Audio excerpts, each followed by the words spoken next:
है आपका पद्मेश न्यूज में। मैं हूं अर्चना मिश्रा। बुलेटिन की शुरुआत में सबसे पहले रुख करते हैं आज की सुर्खियों पर।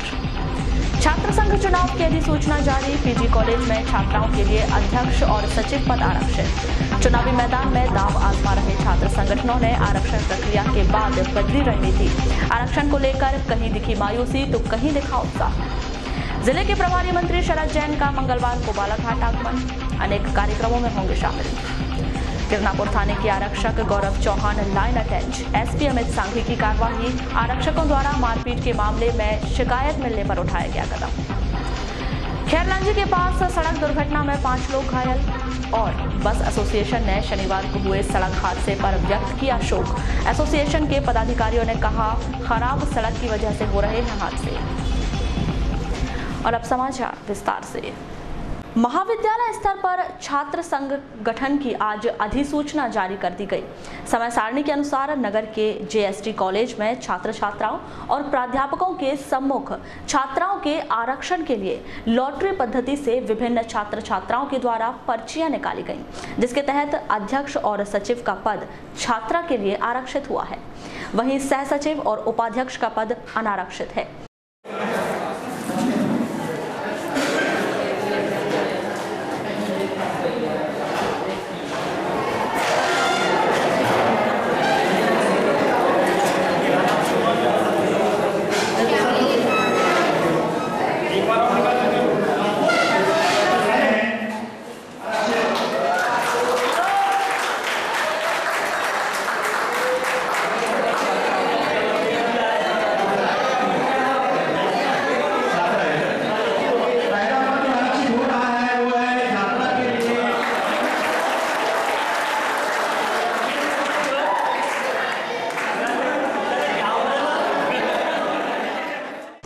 छात्र संघ चुनाव की बात करें तो आरक्षण प्रक्रिया के तहत अध्यक्ष पद छात्रा के लिए आरक्षित होने के कारण विभिन्न छात्र संगठनों में मायूसी है, क्योंकि उनके द्वारा छात्र को चुनावी मैदान में उतारने की पूरी तैयारी की जा चुकी थी। इस विषय में छात्र वाहिनी के पूर्व अध्यक्ष इंद्रजीत भोज क्या कहते हैं, आइए जानते हैं।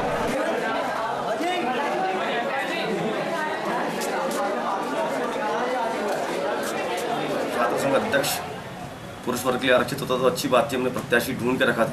लेकिन अभी जिस प्रकार से अधिसूचना आई उसमें अध्यक्ष और सचिव दोनों महिला हो गए हैं, तो अब इससे थोड़ी हमको दिक्कत आ गई है। अब हमको लड़की एक छात्रा को तैयार करना पड़ेगा, लेकिन पूरी तैयारी से छात्रावानी छात्र हित के लिए चुनाव लड़ने के लिए चुनावी मैदान में है। और छात्रावानी संघ का इतिहास भी रहा है, चाहे वो NSUI रही हो या EVP रही हो, कड़ी टक्कर पिछले 10 से 15 वर्षों में छात्रावानी देती आई है। और निसंदेह इस बार भी छात्र छात्राएँ छात्रावानी संघों को अपना समर्थन देंगे और छात्र हित में एक योग्य युवा उम्मीदवार इस JST PG कॉलेज से और गर्ल्स कॉलेज से निकल कर आएगा। 6 साल बाद चुनाव हो रहे हैं, तो क्या लगता है आपको, कैसी रणनीति रहेगी?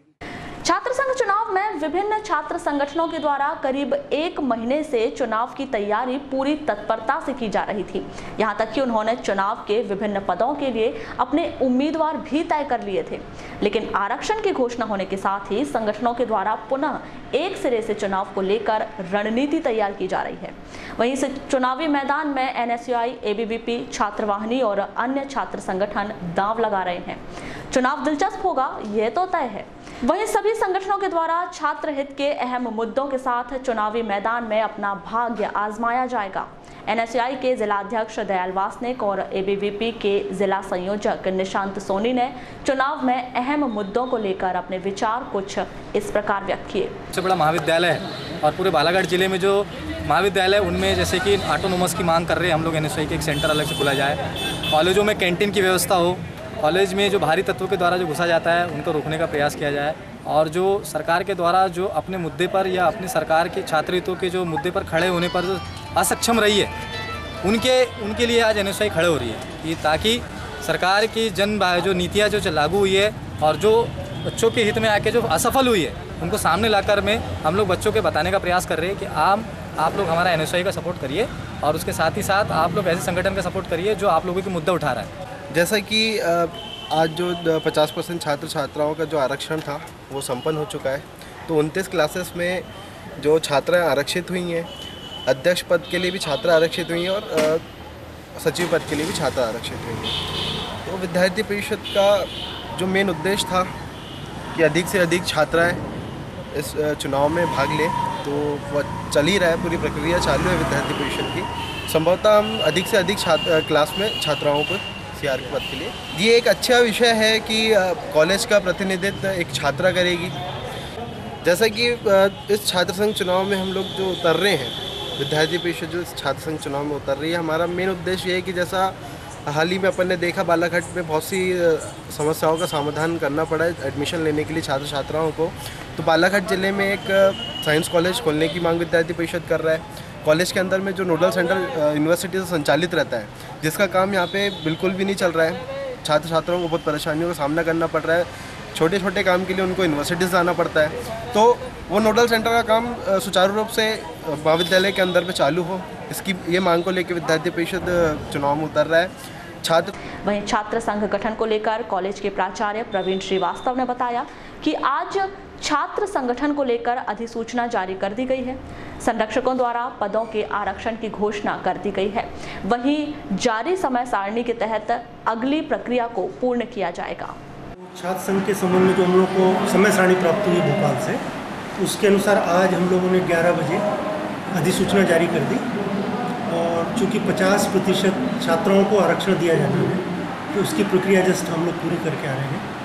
टोटल 58 सेक्शन है, तो उसमें से 50% जो 29 सीट्स जो हैं गर्ल्स के लिए रिजर्व की हैं, तो उसकी लिस्ट बन गई, वो हम लोग डिस्प्ले कर रहे हैं, आप लोगों को भी दे दे रहे हैं। ये सीआर जब सुबह के समय इनका जब पोलिंग होगी और मतलब चुन लिए जाएंगे, तो यही लोग शाम को इन्हीं में से, मतलब जो खड़ा होगा वो भी इनमें से होगा, और यही लोग वोट दे के अध्यक्ष, उपाध्यक्ष, सचिव और सहसचिव चुने। तो सीआर कैसे चुने जाएंगे? सीआर तो उस क्लास का, जैसे एक क्लास बीएससी फाइनल है, उसमें मान लीजिए 110-115 वोटर हैं, तो पूरे आके वोट देंगे और वहाँ पे नामांकन होगा। मेरिट के आधार पे तो नहीं होगा? नहीं, मेरिट के आधार पर। यदि कोई नामांकन प्राप्त नहीं होता है किसी क्लास में, फिर वहाँ मेरिट के आधार पर नामांकन होगा। सर, ये प्रक्रिया कब होगी?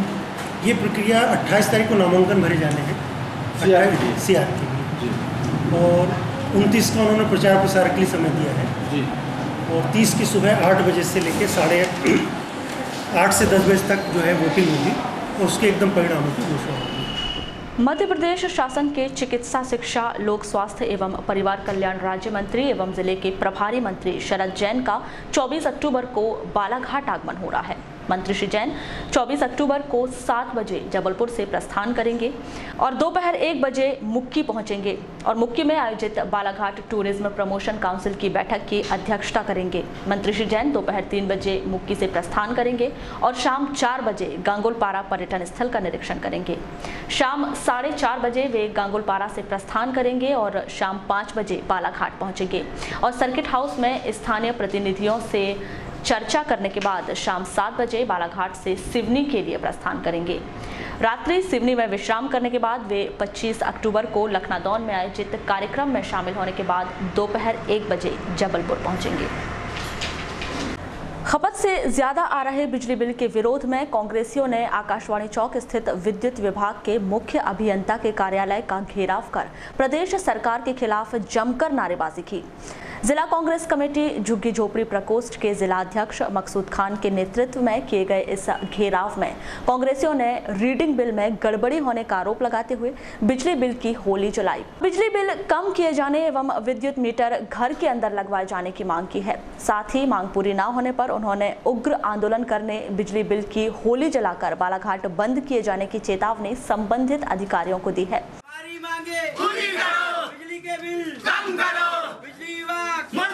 शिवराज तेरी तानाशाही नहीं चलेगी, नहीं चलेगी। भारतीय जनता पार्टी मुर्दाबाद, मुर्दाबाद। बिजली के बिल कम करो, बिजली के बिल कम करो, बिजली के बिल कम करो। अभियंता कार्यालय घेराव के संदर्भ में की गई चर्चा के दौरान झुग्गी झोपड़ी निवासी श्रीमती सुनीता बंसकार ने बताया कि उन्हें पिछले महीने 200 रुपए का बिल आया था, जबकि इस महीने विभाग द्वारा उन्हें 2000 रुपए का बिल भेजा है। पहले महीने कितना आया था? पहले हर महीना 200, 300, 400 तक आता था। अभी कितना आया है? 2000 का बिल दे दिए। अधिकारी लोग क्या बोले? अब क्या मालूम, देखते हैं कम हो रहा है कि नहीं हो रहा है। तो आप करते क्या हैं? हम टोकना डल्ला बनाते हैं, बस और लोग। कितना रुपए कमाते हैं? दिन भर में 60-70 रुपए कमाते हैं जी। अगर ऐसे बिल आते रहा तो फिर क्या होगा? ऐसा बिल आएगा पाएगा तो हमारे बच्चे को पालेंगे कि हम क्या कर सकेंगे हम ऐसे में, कुछ नहीं कर पाएंगे हम। वहीं झुग्गी झोपड़ी प्रकोष्ठ के जिलाध्यक्ष मकसूद खान ने बताया कि 27 डिग्री से अधिक तापमान होने पर मीटर फास्ट चलने लगता है, जिसके चलते मीटर को घर के अंदर लगवाना चाहिए। मामला जो ऐसा है कि 27 डिग्री तापमान तक तो ठीक चलता है, लेकिन उसके बाद वो रेस पकड़ लेता है, चाहे खपत हो चाहे ना हो। इस कारण से बिजली और हमारा बिजली विभाग से अनुरोध है कि जो बाहर लगे मीटर जल्द से जल्द अंदर करा दें, नहीं तो कांग्रेस जन अभियान चलाएगी और पब्लिक के सहयोग से मीटर अंदर करेगी। इसी मामले को लेकर की गई चर्चा के दौरान ब्लॉक कांग्रेस कमेटी के अध्यक्ष श्याम पंजवानी ने कहा कि यदि उनकी मांग पूरी नहीं होती तो शहर में उग्र आंदोलन कर बालाघाट बंद कराया जाएगा। कि सभी लोगों को लेकर हम लोग बिजली ऑफिस का घेराव करने यहाँ पहुंचे थे। घेराव करने का हमारा सबसे बड़ा कारण है कि जिस प्रकार मध्य प्रदेश में भारतीय जनता पार्टी की सरकार और उनके हमारे जो मामा है शिवराज चौहान जी बात करते हैं कि गरीबों की सरकार और इसकी सरकार और उसकी सरकार, तो आज हम उनको दर्शाने आए थे कि कल तक जिनका बिल 200 और 250 का आ रहा था, आज 2-2 हज़ार तक आपने पहुँचा दिया। किसकी सरकार है ये? व्यापारी आपसे नाराज है, किसान आपसे नाराज है, गरीब आदमी आपसे नाराज है, किसकी सरकार है? आप थोड़ी सी शर्म करो, नैतिकता के आधार पर इस्तीफा दो। आप पूरी मध्य प्रदेश के अंदर तानाशाही रवैया अपना के रखा हुआ है, प्रशासनिक अधिकारी आपसे दब नहीं रहा है। कुल मिलाकर जब इन अधिकारियों से हम लोग बात करते थे, कर रहे हो सकता है त्रुटि हो सकती है, हमारे रीडर छुट्टी में है और ऐसा और वैसा, उसका भुगतान गरीब आदमी क्यों भरे? इसी संदर्भ में आज हम लोग घेराव करने आए थे। घेराव करने का मतलब हमारा सांकेतिक घेराव था। वहीं इस मामले को लेकर सहायक यंत्री शिवम खरे ने एक बिल का सत्यापन करने एवं गड़बड़ी का पता लगाए जाने का पक्का भरोसा दिलाया है। मतलब इधर की नहीं, पूरे शहर की ये समस्या बनी है अभी। और ये देखिए, ये 60 यूनिट 57 यूनिट से वो ये अधिक रीडिंग की और रीडिंग में गड़बड़ी की शिकायत इन्होंने दर्ज की है। चूँकि ये पूरा मामला अपने शहर ऑफिस संबद्ध है, इसलिए हमने इनके बिलों की छायाप्रति अपने कार्यालय में ले ली है और हम इनके बिलों की छायाप्रति का एक बिल का सत्यापन करवाएंगे और जो भी उचित कार्यवाही होगी उसमें कार्यवाही की जाएगी। वारासिवनी क्षेत्र के ग्राम नेवर गांव में 23 अक्टूबर को भूतपूर्व छात्र छात्राओं द्वारा शिक्षक सम्मान और मिलन समारोह का आयोजन किया गया। प्रभारी विकास खंड शिक्षाधिकारी डीसी डहरवाल की प्रमुख उपस्थिति में हुए इस कार्यक्रम के दौरान वर्तमान में कार्यरत और रिटायर्ड शिक्षकों का सम्मान किया गया। वहीं शिक्षकों द्वारा छात्र छात्राओं को भविष्य के लिए मार्गदर्शन दिया गया।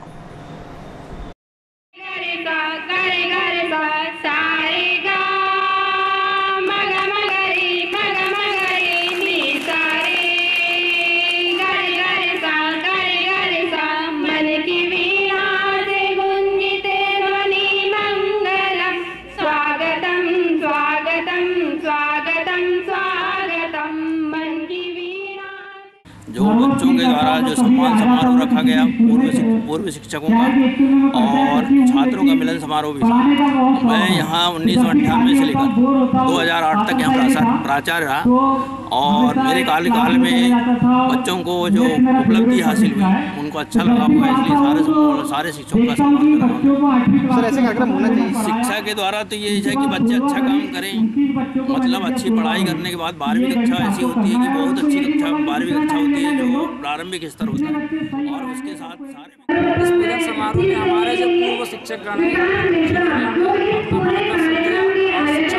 जिनकी बदौलत आज हम इस स्थिति में खड़े हैं, तो उनके सम्मान के लिए हमने आयोजित किया। और हमारे जो पिछले यार दोस्त लोग थे जो कई सालों से एक दूसरे से मिल नहीं पाते थे, तो उनको मिलाने के लिए और एक दूसरे को संबंधित संबंध बनाने के लिए एक दूसरे की जानकारी में कार्यक्रम का आयोजन किया। वारासिवनी कटंगी मार्ग की दयनीय हालत को वर्षों हो चुके हैं, लेकिन जनप्रतिनिधि द्वारा इसके निर्माण के लिए कोई प्रयास नहीं किए जा रहे हैं। इससे राहगीरों में आक्रोश है। इस मार्ग पर कई दुर्घटनाएं हो चुकी हैं और कईयों की मौत भी हो चुकी है, लेकिन शासन प्रशासन को कोई चिंता नहीं है। राहगीरों ने तत्काल सड़क मरम्मत की मांग की है। डायरेक्शन सही नहीं है और रोड का सिचुएशन सही नहीं है, तो रोड सही होना चाहिए जिससे दुर्घटना से बच। क्या विभाग द्वारा प्रतीक चिन्ह लगाए गए हैं मोड़ और दुर्घटना स्थल को लेकर? क्या है, विभाग द्वारा कोई डायरेक्शन नहीं है, उसकी वजह से भी यहाँ एक्सीडेंट होते रहते हैं। निर्माण भी चल रहा है कार्य इस रोड का। हाँ, निर्माण कार्य भी जारी है कि इस रोड का? हाँ, इस रोड का निर्माण कार्य भी जारी है, लेकिन नहीं मालूम कब तक होगा, इसका कोई भरोसा नहीं है। की जो रोड है जो बाइक जाने लायक की, तो लोग क्या करते हैं बीच सेंटर में बाइक वाली जो रोड है उसमें सीधी चलाते हैं, और जैसे सामने से कोई बड़ा वाहन आया तो उनको दिक्कत होती है गड्ढों में ले जाने के लिए, तो वो सोचते हैं कि हम सीधा ही जाएं, उस कारण दुर्घटना ज़्यादा हो रही है। पटरियों की क्या स्थिति सड़क के आजू बाजू में? वो तो बहुत बेकार है, अगर कोई उतरेगा तो निश्चित है वो तो गिरना ही है और एक्सीडेंट होना ही है। आप कब से चल रही सड़क पे? इस सड़क पे कम से कम करीबन 3 महीना हो गया। अरे आए दिन इस सड़क पर दुर्घटनाएं होती है, इसका मुख्य कारण क्या है? कारण वही है कि लोग अच्छी जगह जो है उसको देख के चलते, और जब सामने कोई बड़ा वाहन आता है तो चमक जाते, और जिस कारण दुर्घटना। सड़क छोटी है, सकरी है, और आजू बाजू पटरी है, और अगर जैसे लोग गड्ढे को देखकर चले तो फिर वो गड्ढे से ही चलेंगे। वहीं जिला कांग्रेस कमेटी के अध्यक्ष और वारासिवनी क्षेत्र के पूर्व विधायक प्रदीप जायसवाल सड़कों की खराब हालत के लिए वर्तमान सरकार को जिम्मेदार ठहराते हैं।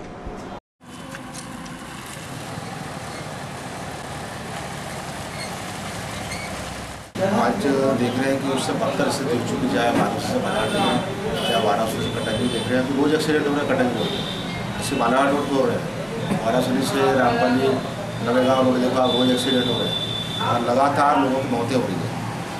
बड़ा दुखद विषय है ये, और मेरा तो ये आरोप है कि बीजेपी के नेताओं ने सिर्फ अपने राजनीतिक लाभ के लिए, जब मैं विधायक था तो मुझे बदनाम किया, मुझे रोड सड़क बनाने नहीं दिया उन्होंने, सत्ता का उपयोग किया उन्होंने, और आज जबकि सत्ता उनकी है तो सत्ता का उपयोग करते हुए उस सड़क को बना नहीं पा रहे। 4 सालों का विधायक गया और गोसिंग बाबू को सांसद में 4 साल हो गए, उसके बावजूद सत्ता का उपयोग करते हुए सड़क को नहीं बना पाया, न तो मुझे बनाने दिया न खुद बना पाया, और उसका मुकदमान क्षेत्र की जनता को पड़ा। इसके सारे जवाबदारी जो सड़क की है, जितने एक्सीडेंट हो रहे हैं, ये जवाबदारी विधायक सांसद मंत्री है भाजपा सरकार की। भोपाल के गांधीनगर में 24 से 28 अक्टूबर तक आयोजित राज्य स्तरीय टोली नायक कैंपरी कार्यक्रम में भाग लेने के लिए सोमवार को स्काउट गाइड का एक दल भोपाल के लिए रवाना हुआ, जिसमें हायर सेकेंडरी स्कूल चंदना के 7, हायर सेकेंडरी स्कूल मोहगांव के 11 और हायर सेकेंडरी स्कूल भिड़ी के 22 बच्चों का समावेश है। कुल 40 बच्चों का यह दल 5 शिक्षकों के साथ भोपाल रवाना हुआ, जिसके दल नायक तेजराम नगपुरे ने चर्चा के दौरान बताया कि स्काउट गाइड के सभी बच्चे भोपाल में आयोजित विभिन्न कार्यक्रम और प्रतियोगिता सहित प्रशिक्षण में भाग लेंगे। राज्य स्तरीय पेट्रोल लीडर कैंपुरी का कार्यक्रम है 24 तारीख से 28 तारीख तक गांधीनगर भोपाल में। तो वहाँ पर बच्चे पेट्रोल लीडर कैंपू में कंपटीशन है 5 दिन का बच्चों को, ये अपने हर सभी गतिविधि में मतलब वहाँ भाग लेंगे और प्रशिक्षण भी प्राप्त करेंगे और कंपटीशन भी करेंगे। ये बच्चे कहाँ से एकत्रित किए हैं? ये बच्चे भिड़ी से हैं, मलाजखंड हाई स्कूल से है और चंदना हाई सेकेंडरी से। कितने वर्षीय बच्चे हैं इसमें टोटल? ये सर लगभग 14-15 साल, 9वीं से 12वीं तक के बच्चे। बच्चों की संख्या कितनी टोटल? टोटल 40 बच्चे हैं, 40 और 5 टीचर और 1 मैडम। किरनापुर पुलिस के कुछ आरक्षकों द्वारा 2 युवकों के साथ मारपीट के मामले में एसपी अमित सांघी ने किरनापुर थाना में पदस्थ आरक्षक गौरव चौहान को तत्काल प्रभाव से लाइन अटैच कर दिया है। आपको बता दें कि सोमवार को इस घटना के पीड़ित युवक श्रीदीप वासनिक और दीपेश मेश्राम ने समाज के लोगों और जनप्रतिनिधियों के साथ एसपी कार्यालय पहुंचकर एसपी श्री सांघी को पूरी घटना की जानकारी दी थी। वहीं इस संबंध में किरनापुर ब्लॉक कांग्रेस कमेटी के अध्यक्ष यूसुफ पटेल ने कहा कि इस मामले को लेकर पुलिस को गंभीरतापूर्वक कार्रवाई करनी चाहिए।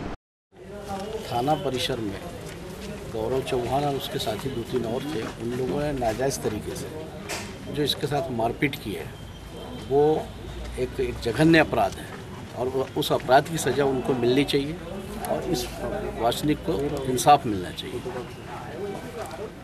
और किरनापुर में इन लोगों के खिलाफ जो गौरव चौहान वगैरह, इनके खिलाफ बहुत ज़्यादा शिकायतें हैं। ये किसी के भी साथ बदतमीजी करते हैं, मारपीट करते हैं, नाजायज़ तरीके से लोगों से सलूक करते हैं, यानी ये पुलिस कहलाने के लायक नहीं है। यदि कार्रवाई नहीं होती तो क्या करेंगे? अगला कदम कार्रवाई नहीं करेंगे, होगी तो आंदोलन करेंगे सर। किरनापुर बंद माला। अभी आप एसपी साहब से मिले? एसपी साहब ने हमें आश्वस्त किया है कि हम इन पर कार्रवाई भी करेंगे और उनको तुरंत लाइन अटैच सस्पेंड भी करेंगे। वहीं एसपी श्री सांघी ने बताया कि मामले की जांच सीएसपी के माध्यम से करवाई जा रही है। दोषियों पर सख्त कार्रवाई की जाएगी। अब तक की जांच में किरनापुर थाने में पदस्थ आरक्षक गौरव चौहान की भूमिका संदिग्ध पाई गई है, जिसे तत्काल प्रभाव से लाइन अटैच कर दिया गया है। पूरे प्रकरण में जिसकी अभी जांच चल रही है नगर पुलिस अधीक्षक द्वारा, किरनापुर थाने में पदस्थ आरक्षक गौरव चौहान है। प्रकरण में इनकी भूमिका संदिग्ध आई है और मेरे द्वारा इनको तत्काल प्रभाव से किरनापुर से हटा के और लाइन अटैच कर दिया गया है। और जांच के उपरांत यदि और पुलिसकर्मियों की इसमें संलिप्तता आती है तो उन पर भी कार्रवाई की जाएगी।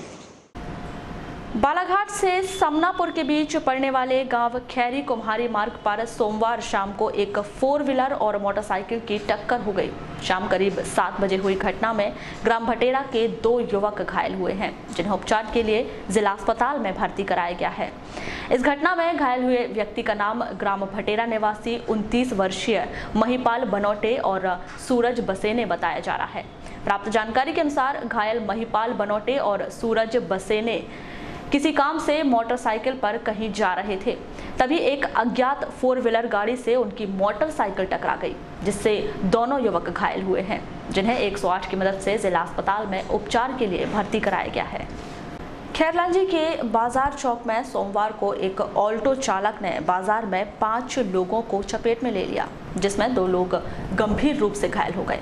बताया गया है कि आगे चल रहे एक ट्रैक्टर से साइड लेने के प्रयास में इस ऑल्टो ने सड़क किनारे सामान खरीद रहे लोगों को अपनी चपेट में ले लिया। इस हादसे में 5 लोग घायल हैं, जिसमें 2 लोग गंभीर रूप से घायल हुए हैं। खैरलांजी में प्राथमिक इलाज के बाद घायलों के परिजन उन्हें बेहतर इलाज के लिए गोंदिया ले गए, ऐसी जानकारी मिली है। वहीं एक घायल को रात 8 बजे जिला अस्पताल रेफर किया गया।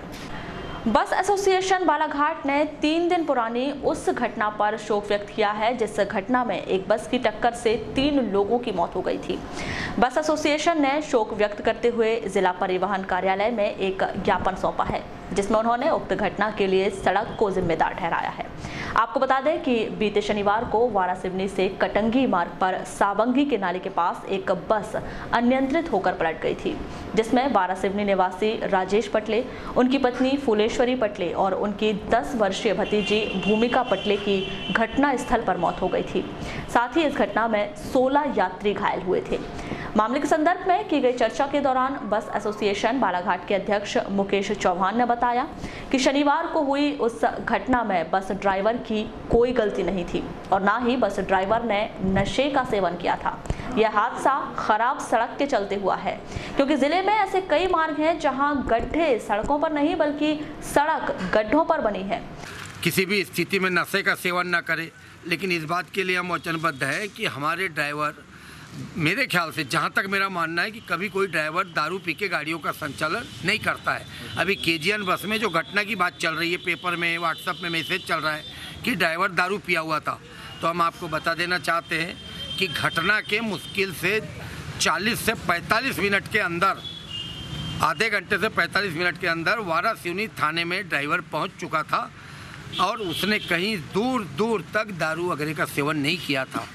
बिल्कुल पूरा दोष मेरी ओर से, मेरे एसोसिएशन की ओर से रोड का खराब होना ही, तो हम बहुत दुखित हैं उस बात से कि किन परिस्थितियों में, किन बुरी परिस्थितियों में हमारे बस ओनर्स गाड़ियों का संचालन कर रहे हैं। जिलों में रोड की स्थिति वर्तमान में सिर्फ और सिर्फ बैहर रूट, बालाघाट से बैहर वाला जो अभी 6 महीने पहले बना है, वहाँ पर गाड़ियों का संचालन सही तरीके से किया जा रहा है। बाकी गर्रा से लेकर के वारासिवनी, कटंगी, रामपायली, मोआड़, वहाँ रोड शब्द का इस्तेमाल करना ही गलत है। रोड है ही नहीं, रोड में गड्ढे होते हैं, वहाँ तो गड्ढे में ही रोड है। वहीं बस एसोसिएशन के सचिव श्याम कौशल ने बताया कि बस संचालक यातायात के सभी नियमों का पालन करते हैं और कोई ड्राइवर शराब के नशे में बस नहीं चलाता है। सवाल है जो वारासिवनी में जो भी एक्सीडेंट हुआ है, उसमें जो मुद्दा बनाया गया ड्राइवर का है कि ये शराब पिया हुआ था। आधे घंटे के अंदर में वो ड्राइवर वारासिवनी थाने में पहुंच चुका, जिसकी वहाँ उन्होंने मुलाजे भी करा चुके हैं उसका कि इसने शराब नहीं पिया हुआ है। मैं समस्त जितने भी लोगों को जिनको पता चला है कि ड्राइवर पिया, ये हकीकत बात है कि एक्सीडेंट हुआ है, हम उसका खेद व्यक्त करते हैं। ऐसा नहीं होना चाहिए, एक्सीडेंट हुआ बहुत, जिसकी जान जाती है वो जानता है कि जान गई है, लेकिन ड्राइवर दारू नहीं पिया हुआ है। लालबर्रा कॉलेज में भी छात्र संघ चुनाव की अधिसूचना जारी होने के साथ ही कॉलेज में छात्र छात्राओं की गतिविधियां तेज हो गई हैं। यहां भी 30 अक्टूबर को छात्र संघ के चुनाव कराए जाएंगे। सोमवार को चुनाव के लिए महिला आरक्षण संबंधी लॉट निकाले गए। वहीं छात्र छात्राओं ने छात्र हित में इंसाफ की लड़ाई लड़ने की बात कही है। राउंड अप में 2 कक्षाएं जो है छात्राओं के लिए आरक्षित की जाएगी। बाकी पेरेंट्स हम लोग बच्चों को बता दिए हैं, तो अब 3 में से 2 कक्षाएं राउंड अप होके आपको महाविद्यालय में प्रवेश नहीं होगा। अच्छा सुनिए, इसके पर्यवेक्षक मैं आपको बता दूं, ये चुनाव हमें नहीं करवाने हैं। सारे स्टूडेंट लोगों के लिए बहुत अच्छी बात है और टीचर्स लोगों के लिए भी बहुत सही रहेगा। इस वजह से इंसाफ की लड़ाई, बस कुछ भी जैसे जो चीज़ गलत है तो गलत है और जो चीज़ सही है तो सही है। उसके लिए आप प्रयास करेंगे? हाँ, प्रयास करेंगे। फर्स्ट जिसमें छात्राओं को 50% आरक्षण दिया गया, जिसमें फर्स्ट सेम और 5th सेम, इसमें जो छात्रा अलॉट किया गया है छात्राओं के लिए आरक्षित सीट है। और ये जो इसमें सामान्य दिया गया है 3rd सेम, जिसमें कोई भी लड़ सकता है। तो इस प्रकार आज नोटिफिकेशन हमारा जो कॉलेज है वो दलगत राजनीति से दूर है जी। इसमें जो है व्यक्ति विशेष और छात्र हित के बारे में बातें की जाएगी और जो छात्र होगा, जो छात्र हित के बारे में बात करेगा वही जीतेगा। 30 अक्टूबर को छात्र संघ चुनाव है, जिसके लिए आज 23 तारीख से हमने अधिसूचना निकाली और लॉट निकाल के छात्र छात्राओं का आरक्षण हमने तय किया। चूँकि शासकीय महाविद्यालय लालबर्रा में 3 कक्षाएँ हैं, इसीलिए 2 को हमें आरक्षित करना था। उसके लिए हमने प्रथम वर्ष के लिए छात्रा आरक्षित हुई है, 5th सेम में भी छात्रा आरक्षित हुई है और 3rd सेम में अनारक्षित है। चलते चलते एक नजर आज की हेडलाइंस पर एक बार फिर। छात्र संघ चुनाव की अधिसूचना जारी। पीजी कॉलेज में छात्राओं के लिए अध्यक्ष और सचिव पद आरक्षित। चुनावी मैदान में दांव आजमा रहे छात्र संगठनों ने आरक्षण प्रक्रिया के बाद बदली रणनीति। आरक्षण को लेकर कहीं दिखी मायूसी तो कहीं दिखा उत्साह। जिले के प्रभारी मंत्री शरद जैन का मंगलवार को बालाघाट आगमन। अनेक कार्यक्रमों में होंगे शामिल। किरनापुर थाने के आरक्षक Gaurav Chauhan line attach. SP Amit Sanghi की कार्यवाही। आरक्षकों द्वारा मारपीट के मामले में शिकायत मिलने पर उठाया गया कदम। खैरलांजी के पास सड़क दुर्घटना में 5 लोग घायल। और बस एसोसिएशन ने शनिवार को हुए सड़क हादसे पर व्यक्त किया शोक। एसोसिएशन के पदाधिकारियों ने कहा, खराब सड़क की वजह से हो रहे हैं हादसे। तो ये थी अभी तक की खास खबरें। खबरों की ज़्यादा जानकारी के लिए लॉग इन कीजिए www.balaghatexpress.in पर। इसके अलावा आप अपने एंड्रॉयड फ़ोन से प्ले स्टोर पर जाकर बालाघाट एक्सप्रेस ऐप भी डाउनलोड कर सकते हैं। तो आज बुलेटिन में बस इतना ही। अगले न्यूज़ बुलेटिन के साथ फिर मुलाकात होगी। तब तक के लिए नमस्कार।